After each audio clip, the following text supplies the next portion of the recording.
Kirsty TV is about the power of sharing stories that heal ourselves and heal others. My guests share their most intimate stories and lessons learned along the way.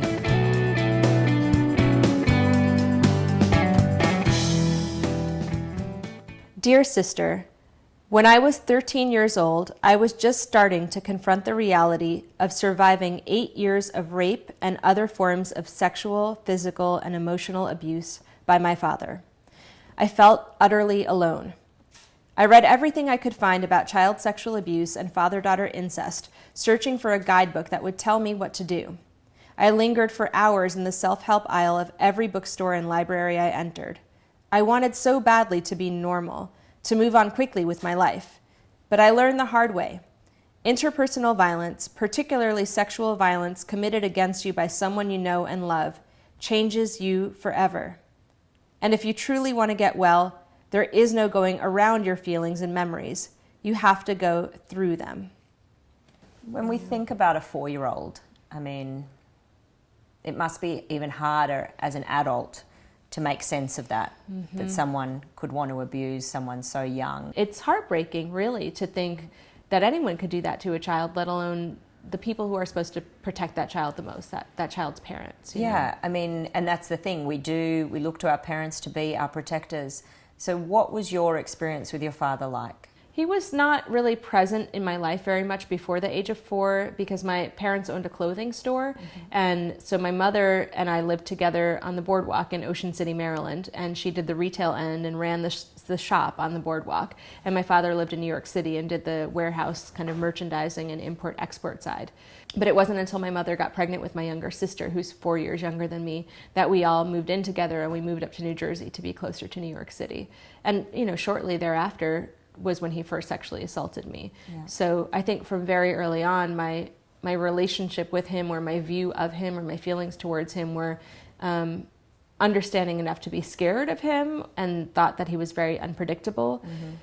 But, you know, the complicated thing with most people who sexually assault children who have a trusted relationship with them and are able to access those children repeatedly is, you know, if they were violent towards those kids 100% of the time, that child probably would not maintain the silence and would end up telling somebody, right? And so people who perpetrate that kind of violence against children really learn early on to manipulate those children into feeling obligated to love them or protect them at least. Do you remember the first time that it happened? I do. He ended up telling me that it was exercise, and I ended up telling my mom. I guess I don't remember telling my mom the first time that he raped me, but she remembers that I told her that night or soon after that my dad touched me and I didn't like it. And This is when you were 4? Yeah. And I didn't have the language for rape because we don't raise children to understand all the ways that their bodies could be violated, right? And so I think the result of that is I didn't know what exactly to say to my mom to describe what had happened. Like a lot of men who are sexually abusing one of their children, my dad was also really abusive to my mom, you know? But anyway, she ended up confronting him, and he said that he touched me and that he would never do it again, but he certainly didn't talk about rape or the extent of the violence. And, you know, I think what's difficult for me and that I have to negotiate in my relationship with my mom now is that she stayed with him. At the end of the piece that you read there, you said that this changes you forever. How do you think it's changed you the most? Well, it's really hard in my case because I don't know really who I was before the age of 4. You know, 4 it's just such a tender age. You're really not fully formed as a person yet. Were you angry about that? Did you feel a sense of that things had been taken away from you? Absolutely. And I think especially in putting the Secret Survivors Project together and really, you know, chronologically having to detail my life story, essentially, which is how we ended up doing that project, just sitting with the full weight of, you know, it's not one thing that I've been through. It's, if you add up all of the instances of sexual assault, it's something over 300, you know. It's also all of the physical abuse that happened in that home and all of the verbal and emotional abuse. I don't know who I would have been had I not been through that. I mean, you went through so many different things. What for you was the worst of it? Oh, it's hard to say just one. I think the the composite worst effect is just the terror and anxiety that I had. It took me a long time to feel comfortable walking down a city street or alone in my own home, or able to just sit with my own thoughts in a meditative kind of practice, right? And have peace of mind. Always on edge that something's going to happen. And with it going on so much, do you believe that your mother didn't know? There's no way I think that I wouldn't have known. Yeah. And I think there were many things that she chose to ignore. So was that harder than dealing with your dad, do you think? I think so. It's simpler with my father, I think, I've gotten to a place of at least being able to humanize him, you know, and understand for my own healing, really, that like, that's my father. I come from that bloodline, from that family. I want to love myself, so that means I have to not think of him as subhuman or as a monster. I think he's a very broken person, and I don't forgive him. I write about this in the book, actually. I think we also put a lot of pressure on survivors to be forgiving, and that word is really loaded. I think for me, forgiveness means someone has to want to hold themselves accountable. So I don't think I've forgiven him. But in order for me to move on, I've had to learn to let go of the anger, because that kind of thing, we know medically, right? It just eats away at you, living in a constant state of stress and anger. I don't want him to be able to take more from me than he already has, right? And, you know, I think for me, and I think that's why most people talk in sense of forgiveness. They're saying you don't want to hold on to that bitter pill. It's only you that you're hurting. Right. So I think you're right. If you can separate that out, you don't feel like he's earned it or deserved it, but you've also been able to let go so that you can do your healing. And you talk about with the project that you were involved with the Secret Survivors, that you really wanted to sit in those feelings. Now, there'd be a lot of people that would say that maybe that's not healthy, but I'm of a similar mind to you, that if we don't, that's when we get into numbing, avoiding, not wanting to feel, not wanting to deal. At some point, you have to sit with them. So tell me about that time and what you learned about yourself through that process.